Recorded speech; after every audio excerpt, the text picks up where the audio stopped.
Hopefully we see more of this and we continue growing, because I like being here and doing this coverage. It's fun. Yeah, it's a good time. And I like to see the players, really start to solidify their place within the competitive community. All right. Well, it seems like our players are just about ready to start round number 1 here.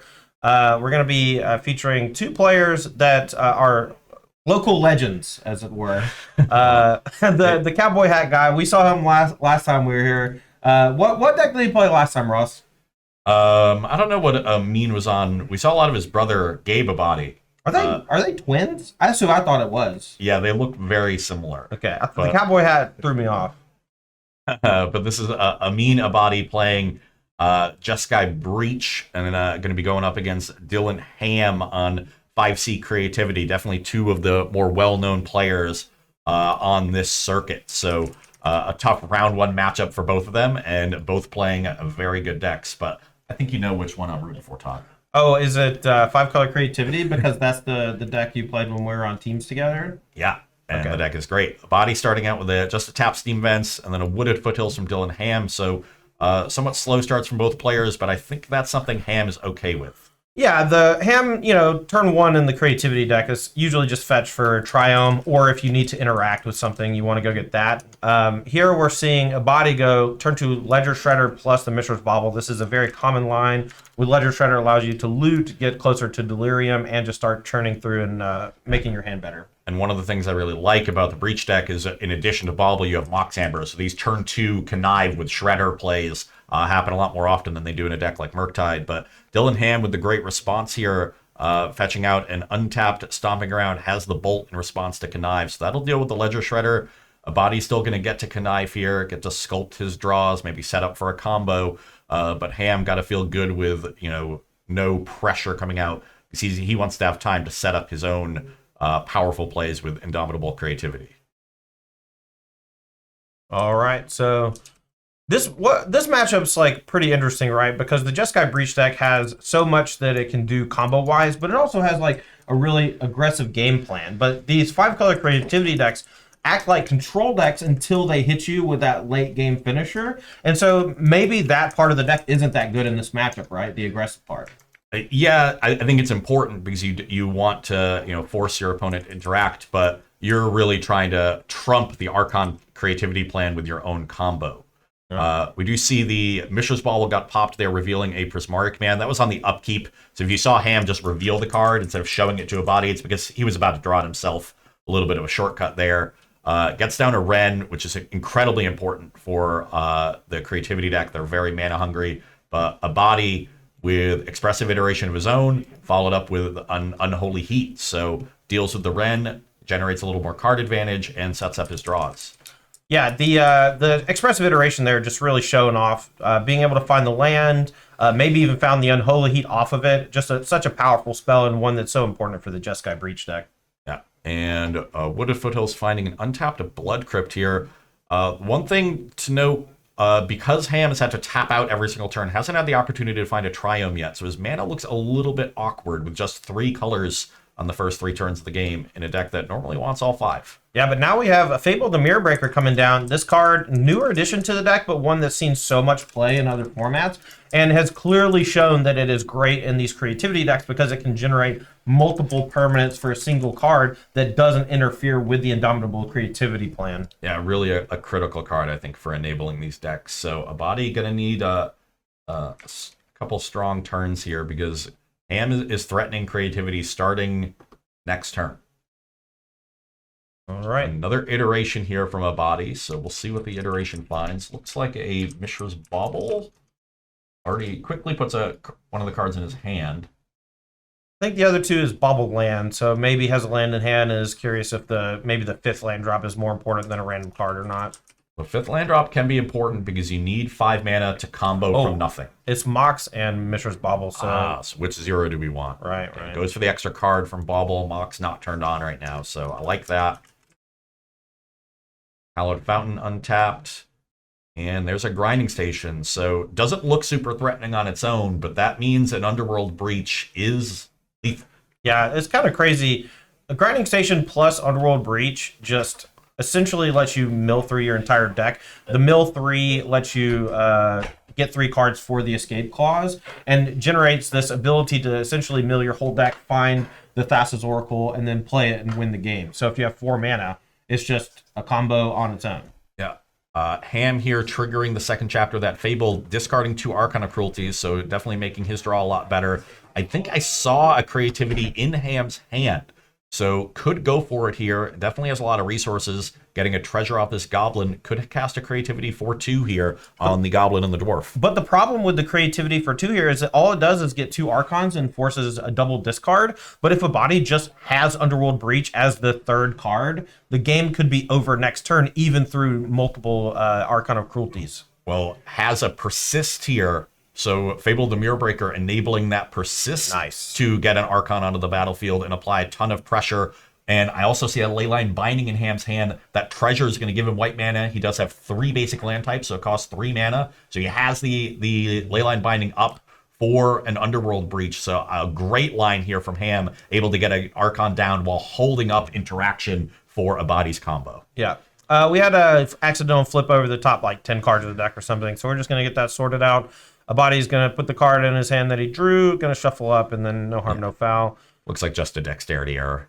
Yeah. And if a Body has the Underworld Breach here, that is seemingly the only way out of this precarious position. Dylan Ham's done a great job of kind of defending against all the normal creatures that a Body has played, basically just the one Ledger Shredder. A couple expressive iterations, we're digging deep, but it's all about Underworld Breach right now. But unfortunately for a Body, Dylan Ham does have the answer with the Leyline Binding. Yeah. Now, if a Body does have 2 Underworld Breaches, he can play through that. Yeah. But a Body's drawn 2 cards here. He did have a Bauble trigger, so that's not an extra card being drawn. Second Breach could help him play through the Binding, and another Unholy Heat could allow him to deal with the Archon. So he could go for the Breach and go for the combo, and then respond to Leyline Binding with Unholy Heat from the graveyard on the Archon. Yeah. So that at least he'll take a little bit of pressure away and set himself up to find maybe another Breach to combo. Leyline Binding's kind of a hell of a Magic card. I haven't played a ton of Modern since the new set came out, but like I've just been perusing deck lists and watching streams. Like Doomwake's been playing it a ton, Spike's been playing it a ton, and it honestly has reshaped the landscape of Modern. I see Breach in a Body's hand. I also think I see Otawara, which could end up next turn rebuying the Breach. All right, well, but then you can just recast the Binding though. So yeah, I don't think it's that big of a deal. It's all about stopping it for the turn, right? So okay. Oh, is he exiling the Unholy Heat? Perhaps a mistake. We'll see if Ham does have that Leyline Binding, and he does. Does a Body have the answer back? Right now, a Body has an infinite combo, but this Leyline Binding could shut it down. Yeah, without an answer to the Archon, he won't even get another turn.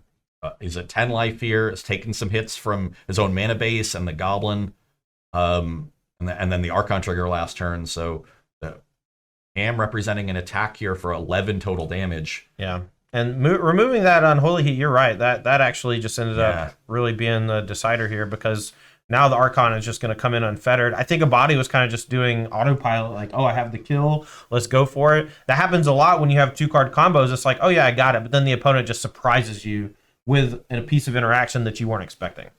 Yeah, definitely. The Jeskai Breach deck is a very tricky deck. Definitely not a deck you can afford to autopilot with, and a Body getting punished there. Yeah. All right, well, looks like a Body there tried to play that Steam Vents off the iteration that he found, actually had an Unholy Heat, it looked like, in hand, but had played Otawara earlier in the turn, so just didn't have any red mana, and scoops it up for game 1. So game 1 to Dylan Ham there, and a Body got to be wondering, maybe got a little bit loose on that turn, thinking I was free to just go off with the Breach and the Leyline Binding that, maybe one that's easy to miss when your opponent doesn't have any lands that produce white mana. All right. You want to go over sideboards, Ross? I'll start with a Body side if you like. Yeah, let's do it. All right, so a Body sideboard contains 3 copies of Engineered Explosives, 2 Prismatic Ending, 2 Spell Pierce, 2 Mystical Dispute, 1 Soul Guide Lantern, 1 Pithing Needle, 1 Shadow Spear, a Teferi Time Raveler, a Wear Tear, and an Ether Gust. This matchup feels like a body side is the aggressor, both in the combo realm as well as the creature realm.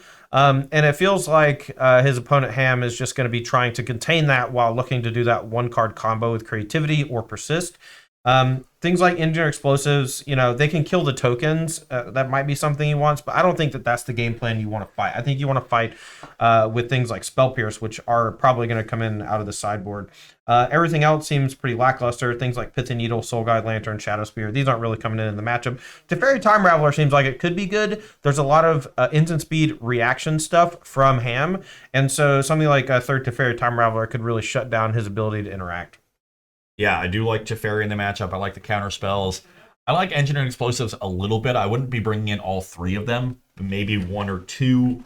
But yeah, you really want some interaction for creativity itself, but you don't need to overload on that because the creativity deck is good at just grinding through that interaction.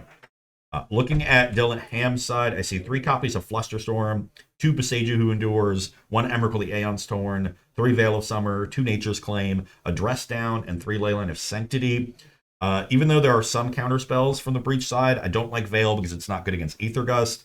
But Boseiju, Nature's Claim, Dress Down, all good at stopping the combo, or Dress Down at least at stopping the constructs from Urza Saga, which is their best late game card. So I think we'll see, all 5 of those cards come in, probably swapping for some of the other removal and interaction in the deck, though you do have to leave in a good amount of removal to stop those early Ragavans and Emrys as well. All right, both players here, it seems like they're about ready for game number 2. A body going to be on the play. That Jeskai Breach deck is something you've played a ton with, Ross. Like, that's your baby right now, right? It is very much so. So it pains me to see a body down a game here, but this is definitely a very winnable matchup from the Breach side, and it gets to be on the play here, at least for game 2. Well, it shows you how important the micro stuff is in Modern, right? Like, we used to talk about this in Legacy all the time. So much Magic is played from hand in these older formats, and like reaction, hidden information, and like small mistakes. Like we saw just not leaving up the Underworld Breach in the Unholy Heat in the graveyard for the Underworld Breach might have just cost him the game and ultimately the match if he doesn't take down game 2 and 3. Yeah, he would have had an extra turn or two to find something, and one of the neat interactions in this matchup now that Leyline Binding is common from the creativity side is once a Breach has been binded, you can cast Teferi Time Raveler from the Breach side, bounce their Leyline Binding, get Breach back, and start comboing, and they can't recast the Binding because you have a Teferi on the battlefield. Yeah, good point. All right, a body took a mulligan, but let's see if the 6 is good. We're ready to start here in game number 2. Okay. Body starts on an Arid Mesa. That'll get sacrificed. So going to 19. Looks like they're shortcutting. I could see Ham writing 17 on that boogie board. So I think a body just said, yeah, I'm getting a Shockland here. Yep. Turn 1 Shockland, so that means we're going to be playing something. On turn 1, it's got to be Ragavan, right? Yeah, but that's the most likely. Sometimes you have, multiple zeros into an Emery. Sometimes you just have a drum. But Ragavan's certainly the most likely here. And there it is. Yeah. How good does it feel to play a turn 1 Ragavan? On the play, it feels great. On the draw, it can feel precarious because your opponent has Ren and 6 in their deck. Ren and 6 seems like a good counter for Ragavan, but I don't know if either deserve to be around. They're both extremely messed up. Ham here has the Lightning Bolt, and we'll see no Spell Pierce from a body. That could have been a huge punish for Ham. Main Phaser spells, folks. Main Phaser spells when your opponents are tapped out. Unless, of course, you're trying to play around Force Negation, but we should know by now there's no Force Negation in the Breach decks. It's awkward with Ragavan because then they can dash a second one if they have it. Do you know how easy it is to beat a turn 2 dashed Ragavan? It's pretty easy. Okay, but a great follow-up here from a body has a Mishra's Bauble into an Emery. And I don't know if that Bauble was off the top or if it was in his opening hand, but if it was in his opener, very wise to not crack that immediately because you want to be able to reduce the cost of your Emerys. All right, a body goes ahead and bobbles. Dylan Ham, we're on turn 2. Let's see if he has an answer for the Emery. I think I saw Nature's Claim in Ham's hand earlier. Looks like no removal spell because you definitely want to use that one on Emery before you untap. Yeah, this is bad. This is actually the cool side of the Jeskai Breach deck. You can play the aggressive role with Ragavan. You can play a super grindy role with Imri and Urza Saga. But then sometimes you just get to kill your opponent with Underworld Breach. So you can do it all. And a body trying to get aggressive there with a Saga, but it gets Nature's Claimed with the first chapter trigger on the stack. So not even going to be able to produce a mana here. Emry rebuys an Aether Spellbomb. That's an interesting one. Well, with the Mishra's Bauble already, it's possible that a body just wants the spell bomb to protect the Imri, but also just to make sure he has something in play so that he can bounce an opposing Archon or something that should come down next turn as a scary token or from Fable the Mirror Breaker or something. Looks like he does have a Spell Pierce in hand. Got to imagine that one was drawn after turn 2 when it could have protected that Ragavan. All right. We're back Dylan Ham's way. Let's see if this turn 3 is any good. We know those Dwarven Mines don't enter untapped until you have 3 other mountains, so now they're kind of turned on. That Blood Crypt is what a body saw on the upkeep from Mishra's Bauble, so Ham playing that to limit information. And I do see a Leyline Binding in Ham's hand, and he's got all 5, so that's a very cheap binding. Interesting that he's choosing not to use it on the Emry. So I think that might be his last piece of interaction for the combo.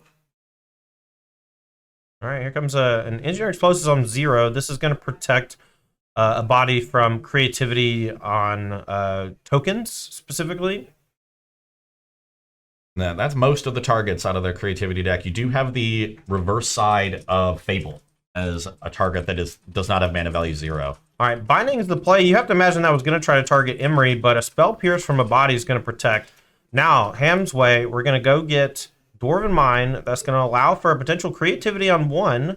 But the Aether Spellbomb can bounce the Dwarven response. So Spellbomb protecting from that, and once a body untaps, he's got EE mana up. All right, now a body considering sacking the Spellbomb end of turn just to generate some traction, maybe find a land drop. But with a Bauble trigger, maybe it's worth just holding it on the table so you don't have to pay that mana later. Oh, I like this play. Proactively getting rid of the token. Okay. All right. Extra draw from the Bauble coming. Imri showing off what it can do, man. Yeah. Really. I like that play just because a body's a little light on mana here. So just using your mana effectively. Ooh, a second Urza Saga meets another Nature's Claim from Dylan Ham. So a body once again denied any value off of that saga. No mana, no constructs, no search, no nothing. Really interesting to note, though, that Ham is also doing, like, he's timing it well. The Urza Saga Chapter 1 goes on the stack, and before it can tap for mana, it has to finish Chapter 1. And so Ham, with the trigger on the stack, is using that claim, and that essentially denies a body 1 mana for the turn. Yep. And a body wisely replaying the Aether Spellbomb with Emry after that, so that protects him from another token maker into Creativity or Transmogrify. So both players carefully navigating around their opponent's most powerful threats. But a body here, eventually he's just going to draw a lot of extra cards, or be up a lot of extra cards. He is drawing extra cards with this Emry. All right, looks like we're going to channel a Boseiju during the end step. Let's see what the target is and if a body wants to respond. I would suspect, this is hitting the Engineered Explosives, so I think Ham trying to set up a creativity for 2 here that the Aether Spellbomb can only stop half of. Well, that just means a body's going to need something from hand to take care of it, or maybe going to lose the Emry to one of those Archons of Cruelty this turn. Yeah. Body does get to final land, finds an untapped island. Interesting. Could have found a shock land there, have it enter tapped, but so that's a signal that he has some use for extra mana here. Also doesn't use that Mishra's Bauble. That's a sign to me that his hand is good. So if I'm Ham, I've got to be scared here. We'll see if Ham decides to throw caution to the wind. I feel like that was just a mistake, though. I feel like a card in hand is more valuable than just leaving a Mishra's Bauble on the table for a turn. The information you gain is normally good early, but just having the ability to draw Spell Pierce or some type of interaction just seems like way more important. So Ham cracking their fetch here. I imagine this will find another Dwarven Mine. Yeah, this is going to give him 2 targets for the creativity, like you said, and now while the Aether Spellbomb can bounce one of the tokens, it can't bounce both of them. So Ham very likely here to go get an Archon out the deck. And yep, going for it. Creativity for 2 on the 2 dwarves. We'll see. Any removal spell in addition to the Spellbomb will take care of this for a body, a counter spell, but He is now acting like he doesn't have a response. Well, has the one response. Either Yeah. spell bomb. That's easy. Now, if he doesn't have another response, then one Archon is going to come down. That's going to eat Emery. This is pretty bad for a body, even though a body has been pretty aggressively like drawing 2 cards a turn with Emery. If his hand is just all reactive stuff, this could be very problematic. Yeah, Archon of Cruelty is going to undo that card advantage very quickly. Going to deal with the Emery, have a body discard a card. All right, Emery down, discards Ledger Shredder. Yeah, that makes sense. Not something that's going to, play effectively in the face of Archon of Cruelty. Yeah, and now you have to realize that a body might have also just sided out Unholy Heat. Like, obviously, it can kill the Archon as a 6/6 if you have Delirium, but those spell removal spells are just so weak throughout most of the game that that maybe they're just not in the deck anymore. So we might be sweating very few top decks as outs here for a body. Well, a body checks the top card with that bauble, does have the fetch land to sort of get a scry out of it. Going to see if he wants it or not. It's like he does not want it, so cracking that Tarn, that's going to put him to 21 at least, maybe 19 if he finds an untapped shock here. Yeah, a lot of life to work with here, though, thanks to those Nature's Claims earlier. So we have a couple of turns. It's more about the grinding nature of the Archon. Your creatures can't stick around, so something like Emery is just like not going to get there. The discard is just going to crush your resources over time. And if we have a 5th land here, this could also be a combo turn for a body if that's what he's been sandbagging. Yeah, that's true. 5th land and Breach and Station will do it. Yeah, I mean, even if he has it, though, there's a good chance Ham just has a Leyline Binding in hand and has the ability to cast it thanks to that Rogran Triumph and Domain. I think I've seen Ham's hand, and I see a Ren and 6 and a Fable. He's just got those 2 left. And we see another Engineered Explosives here from a body, and that is just not going to do a whole lot. But here's Breach. Breach can do a whole lot. Yeah. We can has Station in graveyard. Yeah, can cast Station, mill a bunch, can bobble, could Ether Spellbomb just to have an answer for the Archon. So Ham here can now respond, though, to the bobble, but doesn't have it. Doesn't have the Leyline Binding. Okay, so playing another bobble here. Didn't go to play the Station, so it doesn't look like a body has the combo. I think it just doesn't have the 5th land here. It does, but it was the Spire Bluff Canal, a tapped land, stopping a body from comboing. So it looks like this is going to be a value breach, just drawing some cards and recasting that Ether Spellbomb to take the Archon off the battlefield.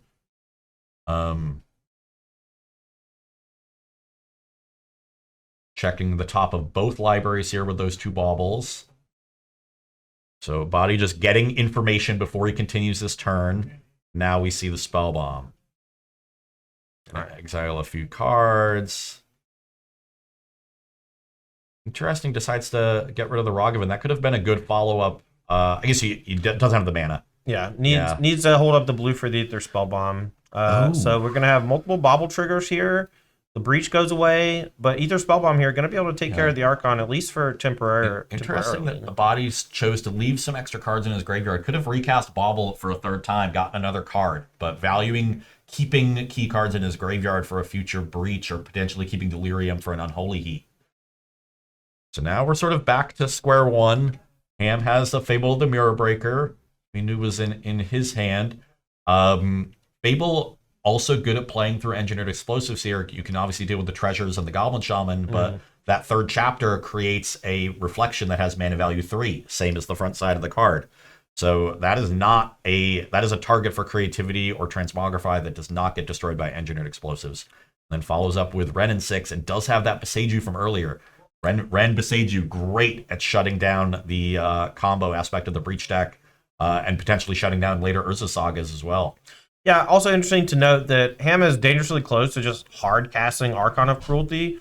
6 lands on the battlefield, just needs 1 more Black Source and 2 more total lands. Or just 2 more total mana sources thanks to the token from Fable of the Mirror Breaker. Luckily for a body, does have the Engineering Explosives to clean up the token, but still has to deal with both halves of the Fable and the Ren and 6 that's on the table. I think I saw a Lightning Bolt there in a body's hand, which is a little awkward because on a Holy Heat would be able to clear away this Ren and 6. Lightning Bolt cannot with that 4 loyalty.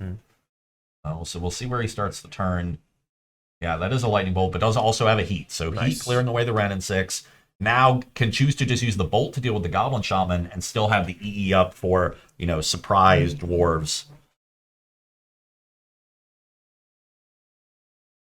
All right, well, we're moving back to Ham's Way.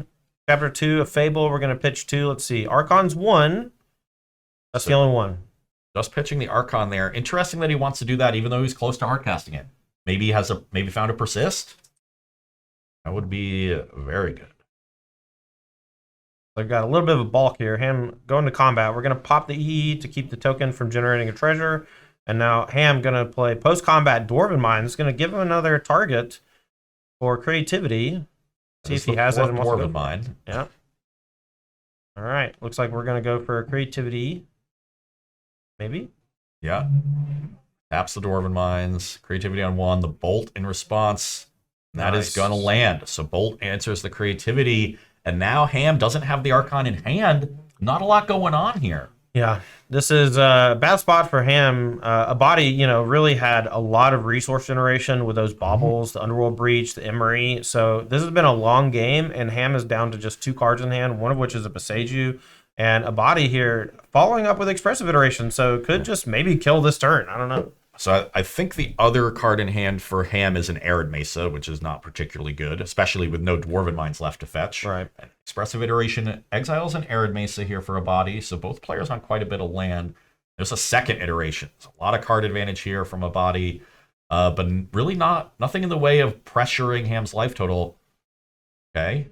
Ragavan not bad, though Ham will have a reflection next turn. Potentially trade. All right. We get a glimpse of a body's hand that looks like a Ledger Shredder at the front of it.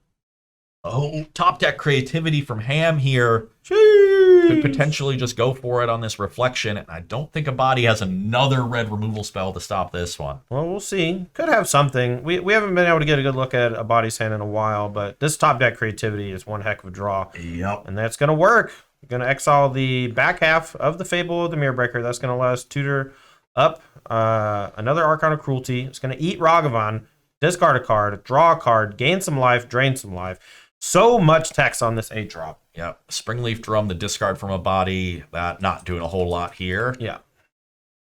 And still has the Beseiju up to protect himself from a combo. That said, if a body finds a breach, he has a second in his graveyard. Mm-hmm. So you can play breach, then escape a breach from the graveyard as your first play to play around that Beseiju. But that does cost you some extra mana. Yeah, you need what, 7 mana to combo if you do that? Yeah, because then you need 2 more for the grinding station and then 1 more for a potential Emery to start making mana with Mox Amber. Yeah, the Emery or the Ragavan both, but you need the blue mana to win, right? Because that's his Oracle. Yep. But a body, you can turn Ragavan into blue mana with Drum. Oh, nice. But the Drum's discarded. Yeah, you can just cast it from the graveyard with Breach. Ah, right. So many cool lines with this Jeskai Breach deck, for real. Yeah, so Breach and a 7th land can be lethal here for a body. It doesn't look like that's what is there. I think I see a Shredder and a Grinding Station, which is not great leftovers. Am here in the driver's seat, Archon of Cruelty on the table. That just means that any creature the body plays is just going to get swallowed up. So it needs to be able to play 2 creatures to be able to protect one, or needs to kill the Archon. It looks like we're just passing the turn back. That can't be right? Yeah, I don't think that was a pass. Okay. We might see the Shredder here just to be able to get a Connive trigger. Oh, Thassa's Oracle. Interesting. So that'll dig 2 cards deep. Do you want to put one on top or both on bottom? And with Aether Spellbomb in the graveyard, during the combo turn, you can just bounce that back to your hand and recast it. Mm-hmm. So not a problem that the Oracle is in play. It also gets sacrificed to Archon. Kind of interesting that we didn't go Shredder first. Would have gotten a Connive trigger and a 3rd Devotion to Blue for the Oracle trigger. Yeah. Does choose to leave one on top. Got to assume that's a Breach. Yeah, I think this is just a slight missequencing from a body. I would have much rather played the Ledger Shredder, gotten the loot off of it, and the 1 extra dig deeper from the Thassa's Oracle. Not sure if body was trying to play around something, but, Here's the interesting thing to me is you really want to get the station down because you don't have land 7. So you want to, get that down first. And you can't leave yourself with 1 card in hand. So if you end up conniving into the breach, that's a disaster. Mhm. So I think a body was trying to avoid that scenario.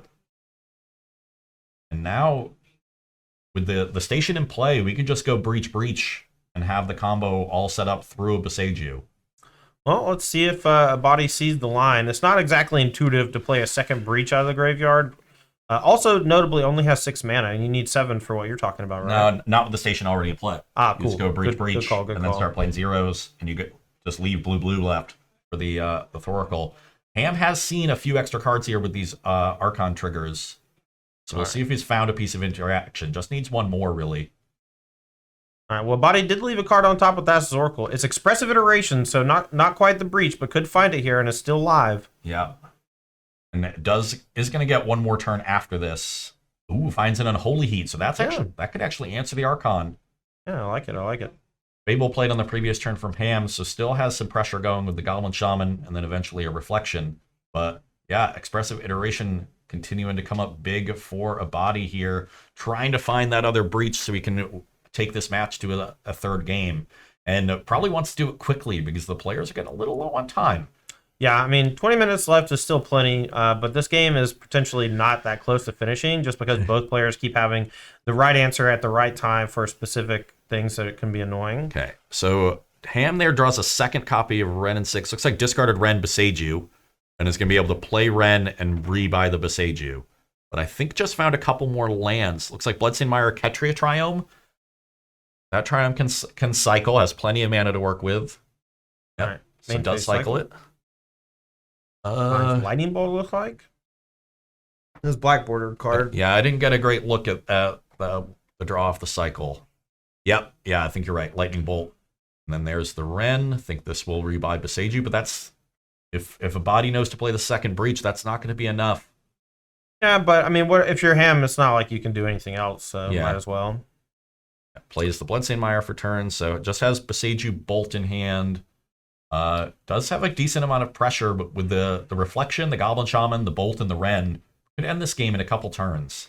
Yeah, finds Ledger Shredder. I believe last card in hand for a body is Unholy Heat, and so this can protect from an Archon, but a body is under some duress here. The extra card generation from Ren and 6 with the Cycle Lands is good, and it's really just going to slowly...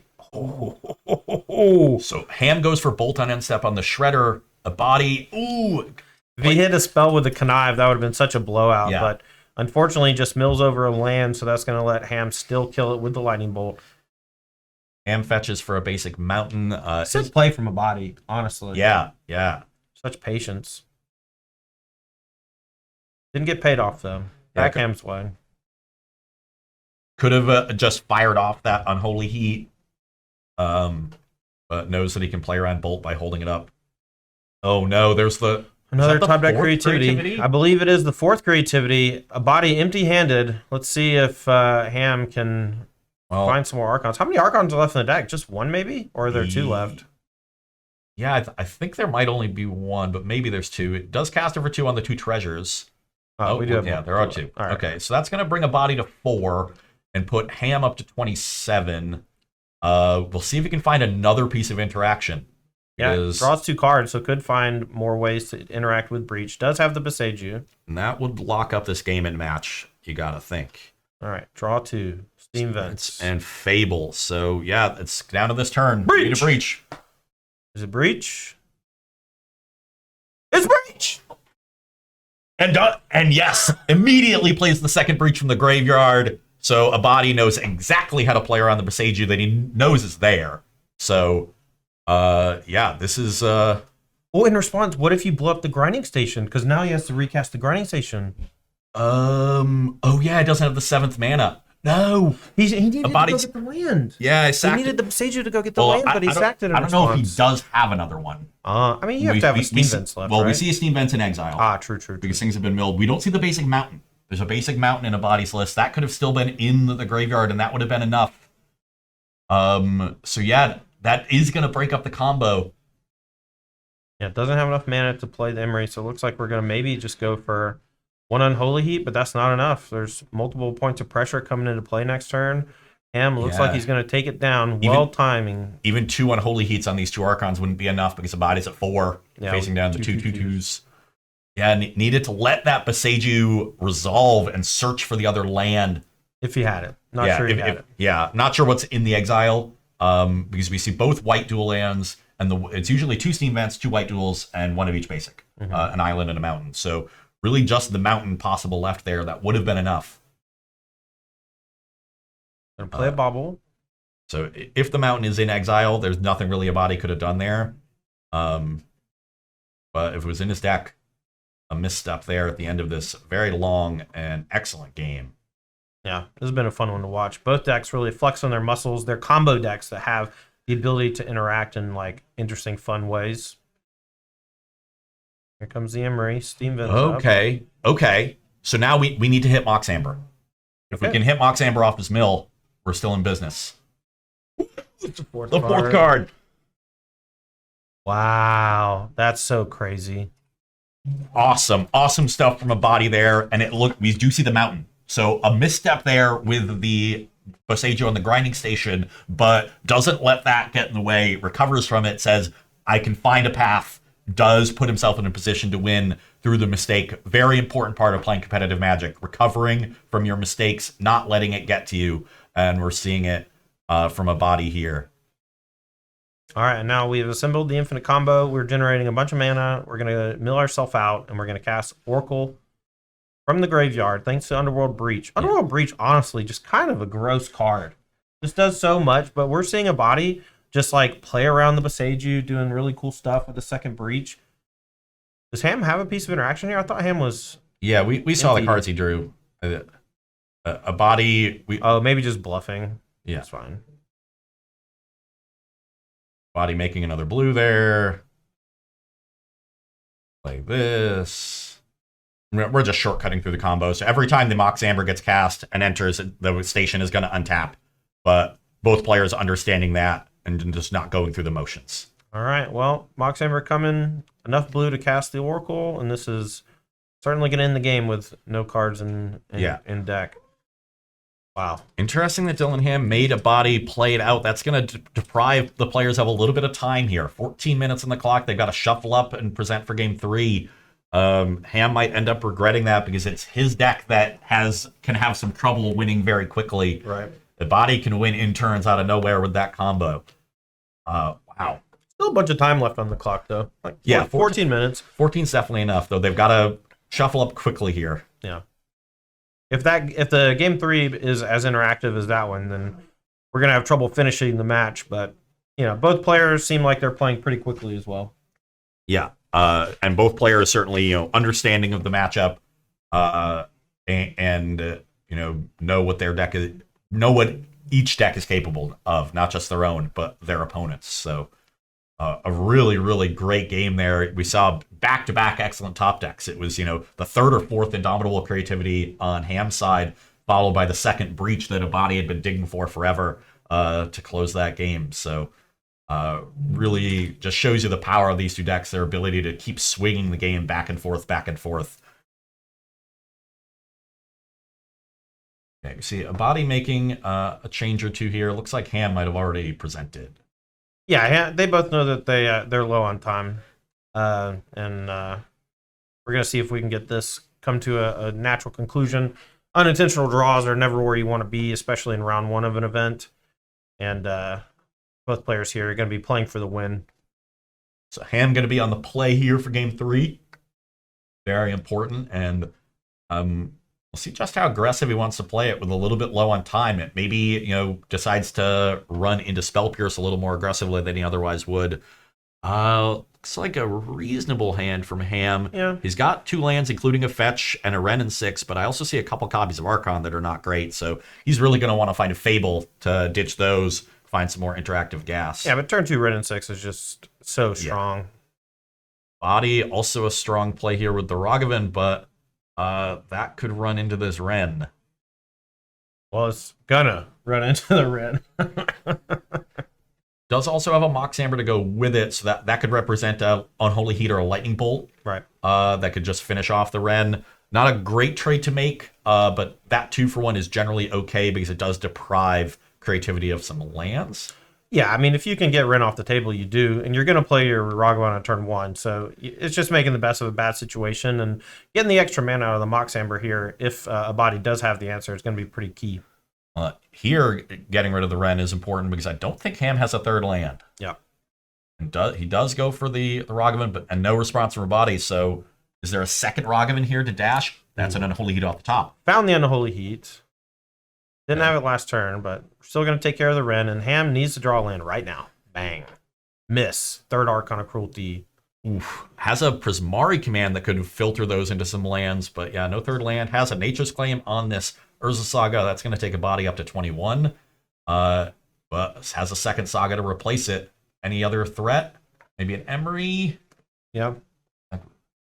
There is an Emery. Ooh, that's a good one here. That is a great turn. I don't think Ham has an answer. It needs a third land to play the Prismari. Well, I don't think a body has anything to go with this, but well, you can always draw something to go with it. Yeah. Finds a third land. What do we want to do here? Probably going to be Prismari command, deal 2, loot 2 would be my guess. yeah, I would suspect that as well. But that Mox Amber is threatening to make blue mana. Gotta wonder if there's a Spell Pierce in a body's hand. Yeah, could be.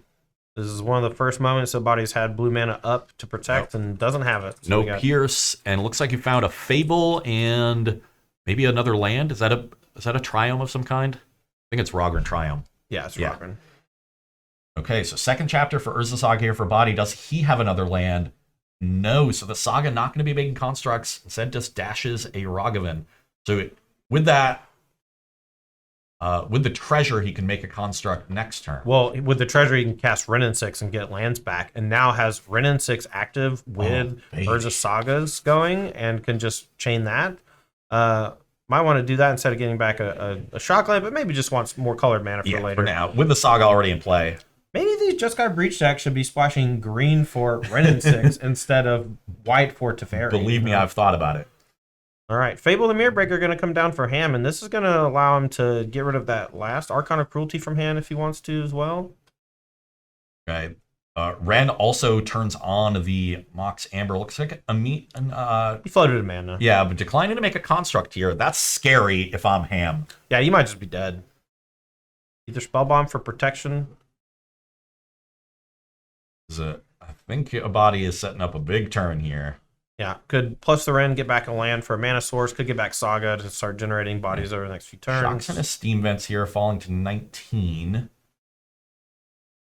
Immediately bounces the Goblin Shaman token with the Spell Bomb, so doesn't want any treasure action going. Also wants to clear a path for this Ragavan. Uses the Colorless Floating and the Mox Amber to dash that.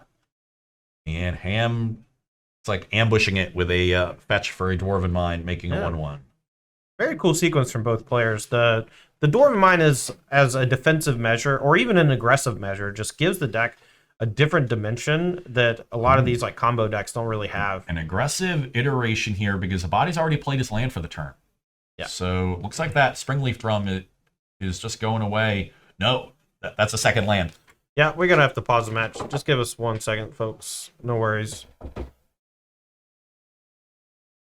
Yeah, we played I believe we played Sacred Foundry last turn, but we played Steam Vents to start this turn. Was shocked in that Steam Vents. Hold on, let's. The Renin 6 Saga to hand is fine, but it should not be in play. It should just be in hand. The Springleaf Drum should be exiled. Did they just put the Saga in the graveyard though? We did. Yeah, so that should be in hand. Mr. Director, please just go tell them to put the Saga in hand. I know they're playing fast. This is just what happens a lot of times when you get low on time. Players maybe a little sloppy, but mostly just, Yeah. So another Fable here from Ham. So plenty of tokens still down. But I don't think he has the creativity. I see a Leyline Binding in hand. And the Rogran Triumph that we knew from before. So I think I see an EE in a body's hand. Another iteration.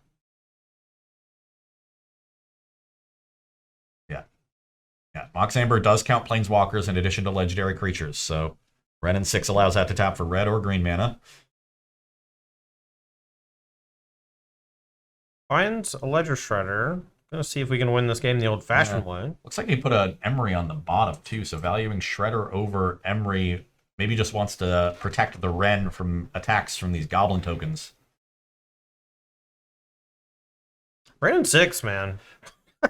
Even when it's not in your deck, it's a pretty good card, huh? Yeah. Okay. Second chapter of a Fable discards Bloodstained Mire, Spell Pierce. Now we also have a Reflection. See, Leyline Binding, Basic Mountain. I think there's still the Rogran Triome. But yeah, both players seem to be without their key card here. No Breach for a body and no Creativity for Ham. So a lot of interaction going on, but both players scared of cards that haven't shown up yet. Back to a body, he gets a second chapter on that Saga. So that's going to be big, making these constructs. Can finally start getting some pressure on Ham, whose life total is surprisingly low. That's one of the things that the Creativity deck can sometimes, suffer from is, instead going for a Breach here. All right, Breach is not lethal, but we do have the ability to just play a bunch of stuff from the graveyard for value. We gotta. Looks like we're unholy heating the token. We gotta pay for it though. Yeah. Okay. Now we're conniving. Okay. So this I think is just going to be a value breach for a body. Discards an engineered explosive, so Ledger Shredder going to get a counter. Yeah, it still has the ability to activate Run in 6, can get back another Saga. Doesn't have a Mishra's Bauble, which is usually what you want for these value breach turns to draw a bunch of cards off of. We see a second Saga here. Now Renin 6 going to buy back Flooded Strand. I kind of suspect we will see Emery get cast, and hopefully... Yeah, okay. Now Spell Bomb. And now Emery just cost the 1. Yeah, a little bit of an awkward tapping here, though. Used the Steam Vents to play the Breach. Could have used Sacred Foundry and then cast Emery here and still left up the activation of Spell Bomb. Yeah, just happens a bunch when you have to play fast. Yeah, both players playing very quickly here. We're under 5 minutes on the clock. Spell Bomb, a little bit of an awkward answer to Reflection, because you do give them another Fable back. There's a third Fable from Ham, so another Goblin coming. And just 2 Leyline Bindings in hand. Ham is... I guess the Rogran Triumph got discarded to one of these Fables. Does Ham even have white mana? I don't believe so. Yeah, I think that's a Zayator's Proving Ground, right? Yeah. Or Xander's Lounge, maybe? It's one of those two. I think you're right on the green source. So, yeah, because he played a Ren earlier in this game, so that has to be the green source. All right, we're tutoring with the Saga. We're assuming a mana is floated. Or floating. So still not making constructs here. Now, finally gets a Bauble, but already used the Breach, so a little late there. But still plenty of cards in hand, plenty of things to do with his mana for a body, but he just needs to start getting this game over with. He's in the driver's seat. He's got resources for days thanks to the Renin 6. Got Saga potential activations. Just baubles the top of Ham's deck. Sees a Wooded Foothill. So that is a white source for these Leyline Bindings. All right. With the mana floating, we're going to cast a Dash Ragavan that's going to... Oh, it's not triggering Connive yet. But... Yeah.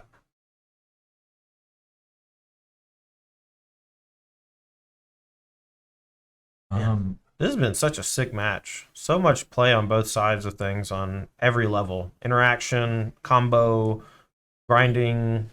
Yeah, but both players are trying to play this fair game while also being cognizant of the combo potential of each other's decks. So they can't go all out to play the fair game, and it's about finding the right balance.